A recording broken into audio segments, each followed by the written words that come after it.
Hi and welcome back.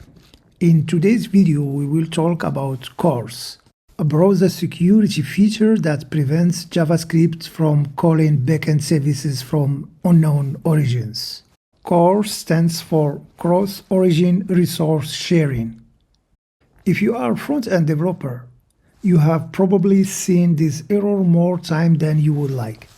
Access to XML HTTP requests from origin has been blocked by CORS policy. No access control allow origin header is present on the request resource. This happens because the browser prevents JavaScript from accessing a backend service that belongs to a different origin. This is not a bug in your code. It is a browser security feature designed to protect users from malicious websites. Let's set up a small example to demonstrate this.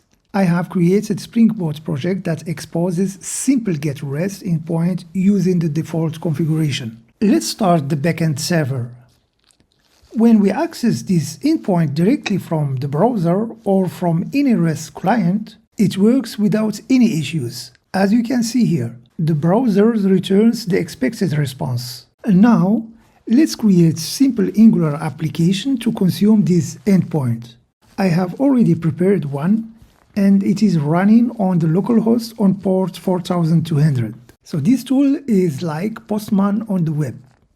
Let's try to access our endpoint through this Angular client. And as you see, when the Angular app tries to call the backend, we immediately get a 403 error with the message "No access control allow origin header is present." This means the backend does not provide the information about the accepted origin of clients. What is happening here is that the browser treats the backend, even though it is running on the same machine, as a different origin because it is using a different port. Since the backend does not include a header that explicitly allows requests for the Angular application, the browser blocks the call. The solution is to add our front-end server to the list of allowed origins. Since we are using Spring Boot, one way to do this by adding this annotation. So inside this annotation, you can define the list of all allowed origins. So in our REST controller class, I defined this annotation. So let's try again. We need to restart the server. And as you can see, the request now works without any CORS errors. However, CORS can be bypassed in certain setups. For example, you can use reverse proxies like Nginx. In this demo, I will show you another approach, running the Angular server with a proxy configuration.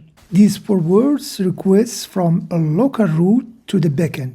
So from the browser's perspective, both the front end and backend appears to be on the same origin, avoiding CORS restrictions. For this, I created a configuration file called proxyconf.json. So this is my front-end Angular application, and this is the configuration file. Inside, I tell the Angular server to forward requests to the backend, making it appear as if both are running on the same origin. When starting the server, we pass an argument so that it uses this configuration. We remove the cross-origin annotation from the server and test again. Now in the client, in the Angular application, we don't need to enter the entire host, only this one, because API is forwarded to our backend server. So let's try. And as you see, it is working without providing any CORS information in the backend. Since CORS is just a browser feature, it doesn't matter for backend to backend calls and can usually be bypassed in production. Honestly, it is more of nuisance than real security layer. I hope you enjoyed the video. Thanks for watching and bye.